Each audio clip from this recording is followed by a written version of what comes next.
How you doing, guys? Bobby Gas here. I'm gonna do a, I don't know, no, it's not a contest. I believe it's a thread, and I've seen all kinds of them, right, for a couple of weeks now.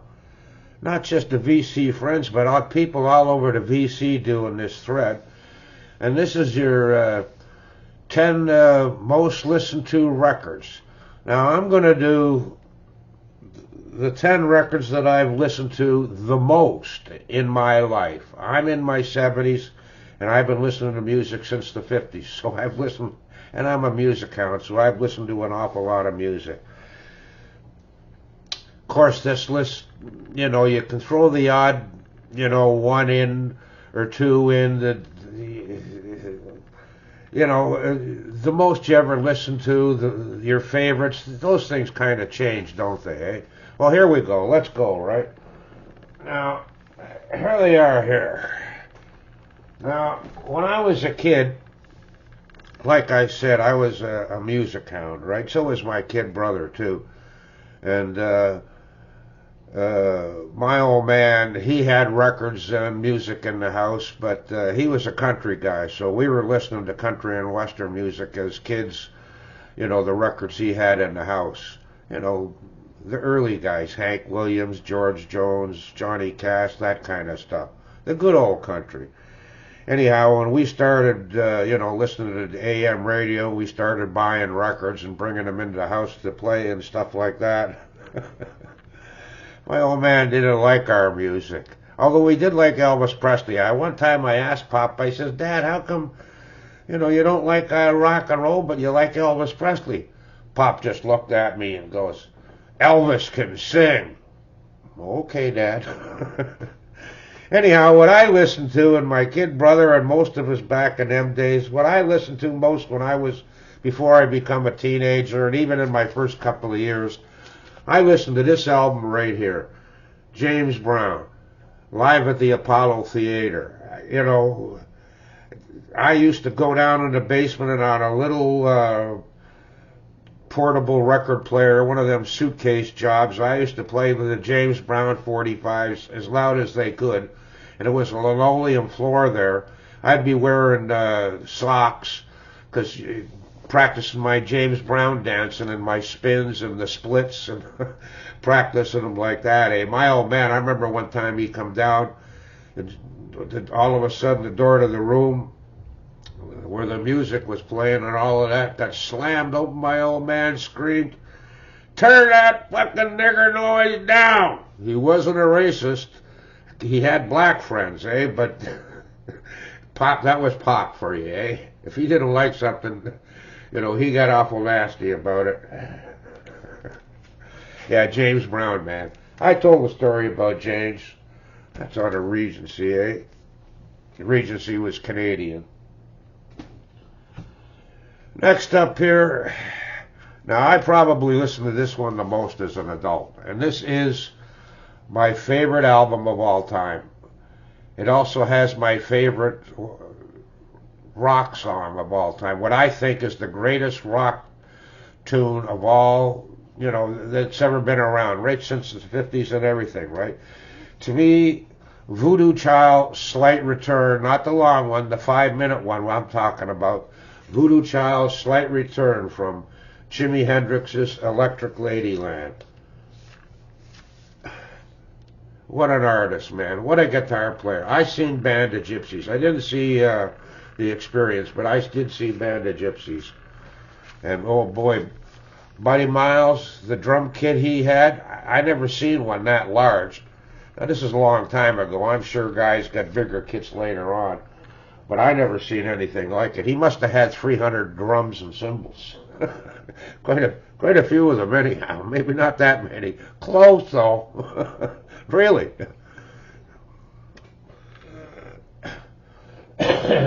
Next up here, Rolling Stones, Let It Bleed. Arguably the greatest Rolling Stone record of all time. Arguably. Other people might say otherwise. Eh? That's on a Blue London. I don't know if that's English or not. I can't remember. Oh, I don't know. Probably American, eh?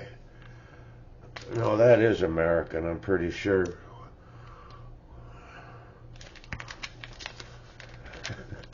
I love that picture, eh? To me, that's one of the most iconic album covers in rock and roll. And the back of it, too, eh? With everybody eating the shit up and all of that, eh? Love this album. Let It Bleed, what a tune. I remember when this album come out, I was a Stones fan, but there was all kinds of Richie.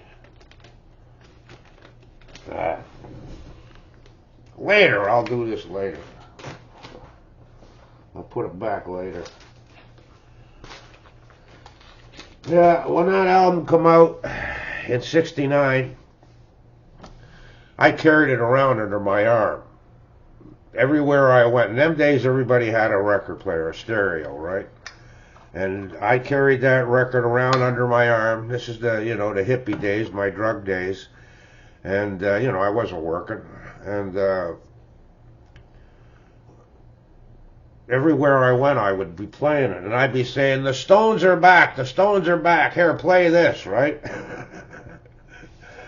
Because, music was sort of changing. And finally, with that record there, oh boy, great record, eh? Next up on the list, Led Zeppelin #1. To me, this album here is the only album that I've ever listened to where every song on it is a great song. Every single one of them is a great tune on it. And I never ever, no Stones albums, Hendrix albums, or any other band has an album where I love every tune, right? But this album here, it does it for me.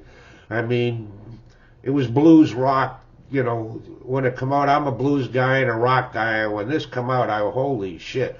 And you get no idea, unless you were there at this time in '69 and of the right age when this come out, what, it just shook the world. It really did. It shook the world, that album, right?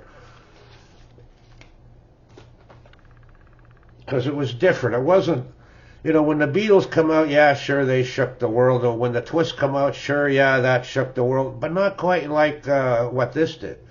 This wasn't your goody, Mickey Mouse crap. This was some serious shit that Led Zeppelin was coming out with. Some serious music, man.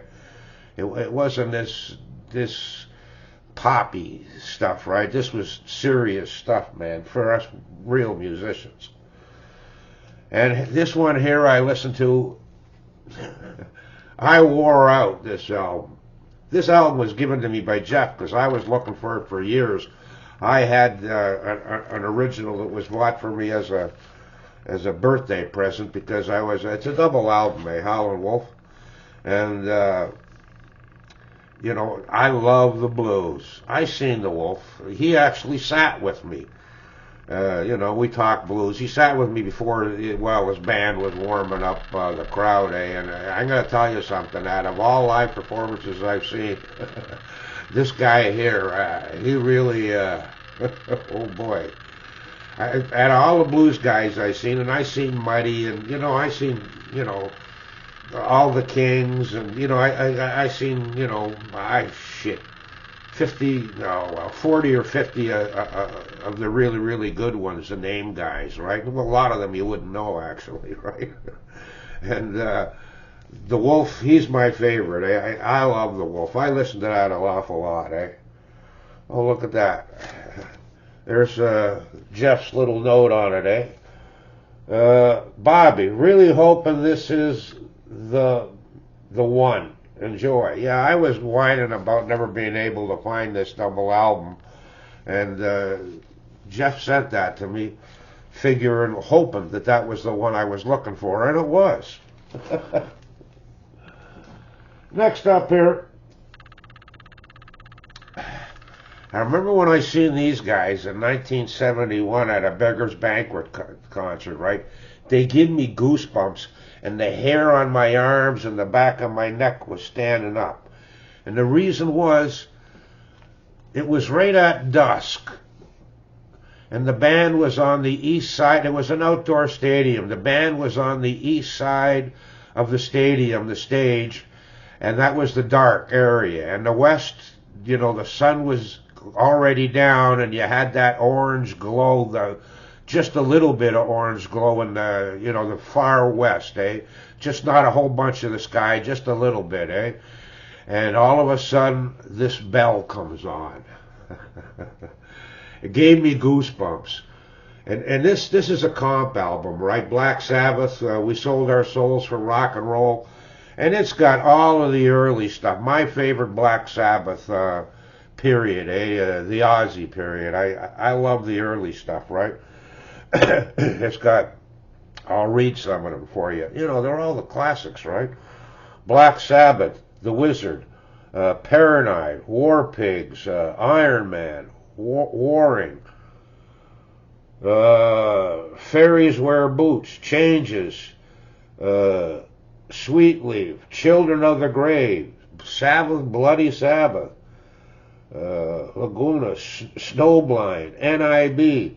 Snowblind, that was a book, back in the early 70s, mid 70s, when everybody was doing the cocaine.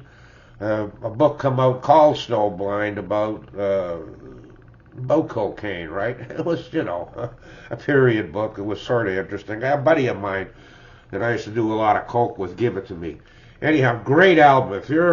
If you like Black Sabbath and you might have only one or, might not have any, this is the album to buy by Black Sabbath if you like the early Black Sabbath. It's a double album. Goodbye. It's a goodbye. Next up on my list, Stones again. I'm a rock and Rolling Stones fan, man. And this album here, come on now. It's got Jumpin' Jack Flash, Old Carol, Love in Vain, Stray Cat Blues, Midnight Rambler, maybe the best rendition of it ever, Sympathy for the Devil, Honky Tonk Women, Street Fighting Man. Come on, how can you beat that kind of music, huh? You can't.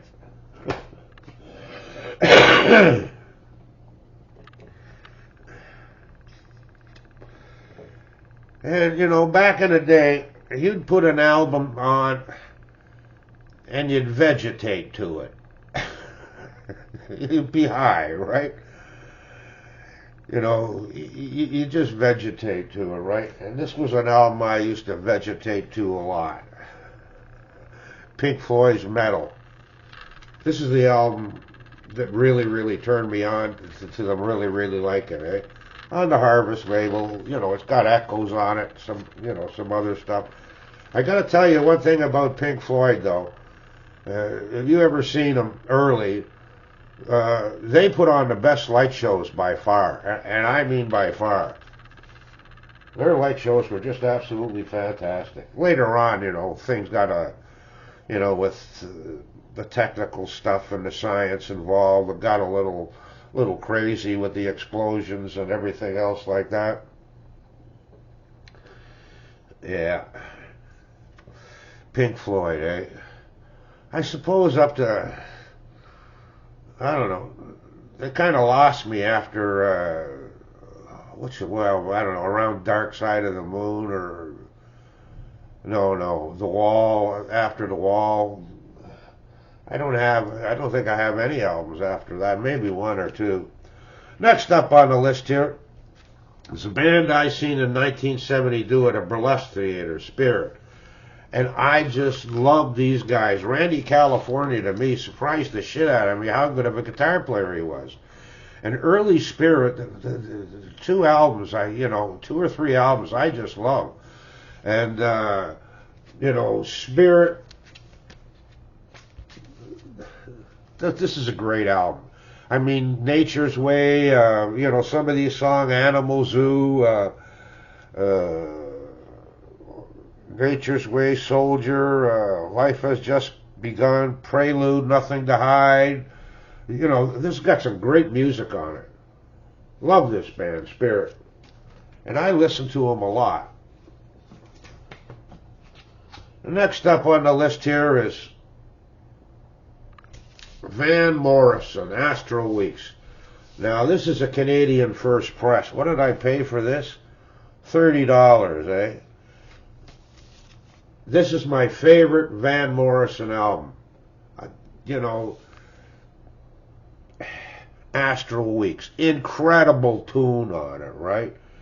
Young Lovers Do, another one. And he's got them, you know, sort of slow jazzy. And I ain't a jazz fan, but I don't know what the hell you would call it, right? Madam George, Ballerina, Slim Slow Rider, them tunes, right? Oh. Love Van Morrison, man. I even have a signed copy to me, to Bobby from Van Morrison, whatever, you know, greetings or whatever the hell else he put on it, right? Actually, it was Benny from Ireland, a VC buddy who hasn't done a video in a long time. Benny, baby, get on the ball, kid. People miss you here.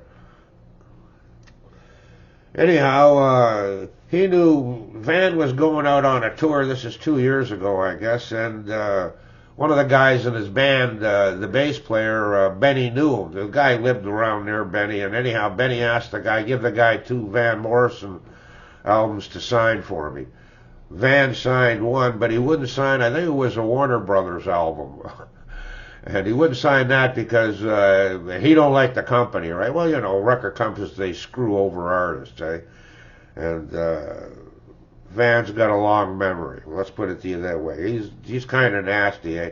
He was sort of like Dylan. Seeing Dylan and Van Morrison at particular times during their career was sort of similar because they sort of, you know, they were taking the money, but they weren't really, you know, giving it all for the audience. They'd be up there, they were mumbling words instead of singing them, you know, and getting pissed off. Both Dylan and Van were like that, eh? I guess, you know, if you're an artist, you know, artists are a little freaky, eh? Sometimes, eh? And last but not least, the double white album by the Beatles. I don't have the pictures, but I do have the poster in this. This one here is, you know, the embossed Beatles you got there, and the number on it is 1,037,091. 1037091. The original numbers were embossed, weren't they? I can't remember. I haven't seen one of them in, you know, I don't know, 50 years or whatever, right? But the Beatles, yeah, I listened to it. There's a song on here that I used to play religiously, Dear Prudence. You know, we back in the hippie days, when this song come out, in our apartment, there was 3 of us guys living there, sometimes 4, sometimes 2. Hippie days were like that. Not many people worked, and if you did, you could work for a week and have enough money to last you for, you know, a month or 2, right? Stuff was cheap back then. Anyhow, we rented a console stereo. Had an FM, AM radio, and you know those old pieces of furniture. I think it was only $6 a week, or even less than that, actually. No, it was less than that. Something like $3.40 a week, and you paid by the month. And what you do with those things is you put the album on the spindle, and an arm swings over and sits on the album. And when the album, you hit the play button, and the album will fall down.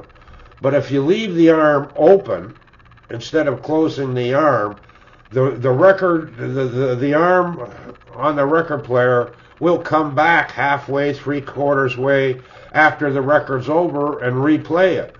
But if the arm's all the way over, the record stops. I mean, if the thing that holds the record down, it stops. I hope I'm explaining this right. But anyhow, with this record here, with the side that has Dear Prudence on it, what it does, the song before that is Back in the USSR. So I would, we'd be crashing after 2 or 3 days of speeding and shit like that, and you'd play records. We played music all the time. So what I would do is, wanting to crash, I'd take the arms so that the album would keep playing over and over and over again. And where the needle would set down on the record was about the last 50 seconds of Back in the USSR, and then Dear Prudence would come on. And that was the last song on the album, wasn't it? On the last song on that side, I think. But anyhow, it just kept playing over and over and over. And one of the guys there, he was, Bobby, will you stop playing that fucking song over and over and over and over? I liked Dear Prudence. I liked it a lot, as a matter of fact. Anyhow, guys, there you go. The 10 albums I listened to the most in my lifetime. Later.